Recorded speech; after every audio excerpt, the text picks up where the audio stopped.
Hi all. അപ്പം എല്ലാ ദിവസത്തെയും പോലെ തന്നെ ഇന്നൊരു ദിവസം തുടങ്ങി. രാവിലെ എണീറ്റപ്പോൾ നല്ല മഴയാണ് പുറത്ത്. ഇന്നൊരു വെയിൽ വിളിച്ചുള്ള ദിവസമാണ് വിചാരിച്ച് നോക്കിയപ്പോൾ നല്ല മഴയാണ്. മഴ പെയ്യുന്ന ദിവസം പിന്നെ രാവിലെ കുറച്ച് മടിയാണല്ലോ എഴുന്നേൽക്കാൻ. കുറച്ച് ലേറ്റായിട്ട് എഴുന്നേറ്റ് ചുമ്മാ അവിടെ ഇവിടെയൊക്കെ പോയിരുന്ന് പുറത്തേക്കൊക്കെ നോക്കി. എണീക്കുന്ന ടൈം ഇത്ര മഴയില്ലായിരുന്നു കേട്ടോ. ഇപ്പം പെയ്തും മഴ. പിന്നെ അടുക്കളയിലേക്ക് പോയപ്പം അമ്മ ചപ്പാത്തി ചൂടുന്നുണ്ട്. പിന്നെ ഞാനും അമ്മയും കുറച്ച് നേരം അവിടെ നിന്ന് ഓരോ വർത്താനമൊക്കെ പറഞ്ഞു നിന്ന്. പിന്നെ ഒരാളുണ്ട് എന്നെ ഇങ്ങനെ വെയിറ്റ് ചെയ്ത് നിൽക്കുന്നു. ഇവളെ രാവിലെ കണി കണ്ടിട്ട് എന്നും ഞാൻ അടുക്കളയിലേക്ക് വരിക. അവൾക്ക് 2 കഷ്ണം ചപ്പാത്തിയൊക്കെ ഇട്ട് കൊടുത്ത് മഴ നിൽക്കുന്നു വിചാരിച്ച് നിന്ന്. പിന്നെ നോക്കുമ്പോൾ പെയ്റ്റും മഴ. മഴ നിന്നിട്ട് മുറ്റത്തേക്ക് ഇറങ്ങാമെന്ന് വിചാരിച്ച് നിന്നാൽ മഴ നിൽക്കും തോന്നിയില്ല. അതുകൊണ്ട് നേരെ പല്ലൊക്കെ തേച്ച് അതാ പൂ പറിക്കാൻ ഇറങ്ങിയതാണ്. ഇവിടുന്ന് കുറച്ച് അരിപ്പൂ കിട്ടിയിട്ടോ. പിന്നെ ഇന്നലെ ഇട്ട പൂവൊക്കെ വാരി അവിടെ കൊലായൊക്കെ ക്ലീനാക്കി താഴത്തെ പറമ്പിൽ എവിടെയെങ്കിലും പൂവുണ്ടോ നോക്കാൻ വേണ്ടി പോകുമ്പോൾ ഇതാ അവിടെ 3 ആൾക്കാർ പൂവിടുന്നു. അവരോട് കുറച്ച് വർത്താനമൊക്കെ പറഞ്ഞ് പിന്നെ കുറച്ച് വേലിയേരിപ്പൂ കിട്ടിയിട്ടോ. അത് മാത്രമേ കിട്ടിയിട്ടുള്ളൂ കാര്യമായിട്ട്. ഈ വേലിയേരിപ്പൂ ഇതുപോലെ ഓരോന്നായിട്ട് ഇങ്ങനെ നുള്ളിയെടുത്ത് കുറേ ആകുമ്പോൾ നല്ല ഭംഗിയാട്ടോ കാണാൻ. കുറേ ഉണ്ടാകുമ്പോൾ നമ്മൾ ഈ പൂക്കളിടുമ്പോൾ നല്ല ഭംഗിയാണ് കാണാൻ. രാവിലെ ഈ പൂ പറിക്കുക പൂവിടാനുള്ള ഡ്യൂട്ടി എനിക്കാണ് കേട്ടോ.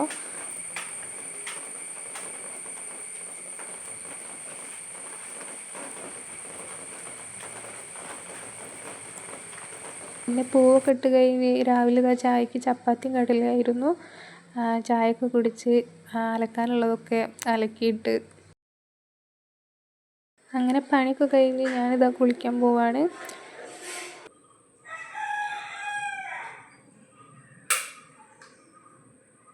ഇന്ന് അമ്മയ്ക്കും എനിക്കും കൂടെ പുറത്ത് പോകാനുള്ള ചെറിയൊരു പ്ലാനുണ്ട്.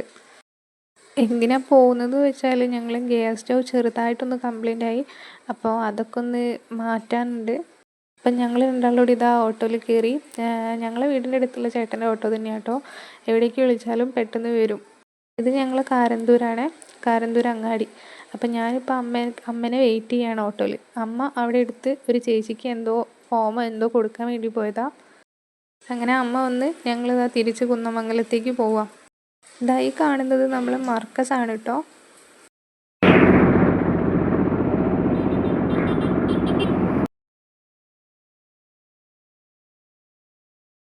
അങ്ങനെ ഞങ്ങളിപ്പോൾ ഇതാ കുന്നമംഗലത്തെ ഗ്യാസ് സ്റ്റൗ മാറ്റാൻ വേണ്ടി പോവുകയാണ്.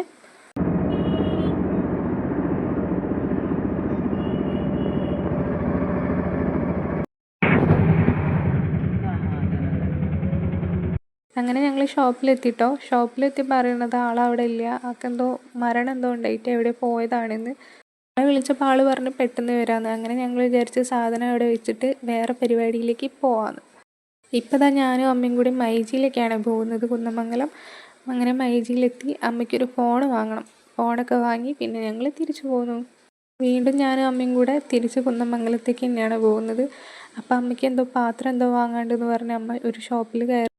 ഇത് നമ്മുടെ കുന്നമംഗലത്തുള്ള പാലക്കൽ മാളാണ്. അവിടെ കാര്യമായിട്ട് തിയേറ്റർ മാത്രമേ ഉള്ളൂ. പിന്നെ KFC ഉണ്ട്, വേറെ ഒന്നും വന്നിട്ടില്ല കേട്ടോ. പിന്നെ ഞങ്ങൾ അവിടുന്ന് സാധനമൊക്കെ വാങ്ങിയത് കുന്നമംഗലം സ്റ്റാൻഡിലാണ് ഇപ്പോൾ ഉള്ളത്. അവിടെ ഗണേഷ് പൂജൻ്റെ വിഗ്രഹമാണ് കാണുന്നത്. ഞങ്ങൾക്ക് കുറ്റിക്കാട്ടൂർ പോകാനുണ്ട്. അങ്ങനെ ഞങ്ങളിതാ കുറ്റിക്കാട്ടൂർ എത്തി. അവിടെ ഭാരത് ഗ്യാസിൻ്റെ ഓഫീസിലേക്കാണ് ഞാനും അമ്മയും കൂടി പോകുന്നത്. അങ്ങനെ ഭാരത് ഗ്യാസിലെത്തി. ഞങ്ങൾ അവിടെ ചെന്ന ടൈമിൽ അവർക്ക് 1 മണി മുതൽ 2 മണി വരെ ഫുഡ് ടൈമാണ്. അതുകൊണ്ട് ഞങ്ങൾ അവിടെ പുറത്ത് നിന്ന് ഡോർ ലോക്ക് ചെയ്നി. പുറത്ത് ഭയങ്കര മഴയാട്ടോ, എന്തൊരു മഴയാണ്. ഞങ്ങൾ പരിപാടിയൊക്കെ കഴിഞ്ഞ് ഞങ്ങൾ നേരെ അവിടെയുള്ള കുറ്റിക്കാട്ടൂരുള്ള ഒരു ഹോട്ടലിൽ ചെന്ന് അവിടെ നിന്നൊരു ബിരിയാണി കഴിച്ചു ഞാൻ. പിന്നെ അമ്മ പൊറോട്ടയും ബീഫും ആട്ടോ കഴിച്ചത്. നല്ല ബിരിയാണി ആയിരുന്നു കേട്ടോ, അടിപൊളി ബിരിയാണി. പിന്നെ ഞങ്ങളെ പരിപാടിയൊക്കെ കഴിഞ്ഞ് ഗ്യാസ് സ്റ്റൗ തിരിച്ച് വാങ്ങി ഞാനും അമ്മയും കൂടെ തിരിച്ച് വീട്ടിലേക്ക് വരികയാണ്. അമ്മയ്ക്ക് ഇന്ന് വാങ്ങിയ ഫോൺ ഇതാണ്, പുതിയ ഫോണ്. ഇതാരാന്നറിയോ? ഇതാണ് പാറു. അപ്പം ഇന്നത്തെ വീഡിയോ ഇത്രയേ ഉള്ളൂ. ശരി, ബായ്.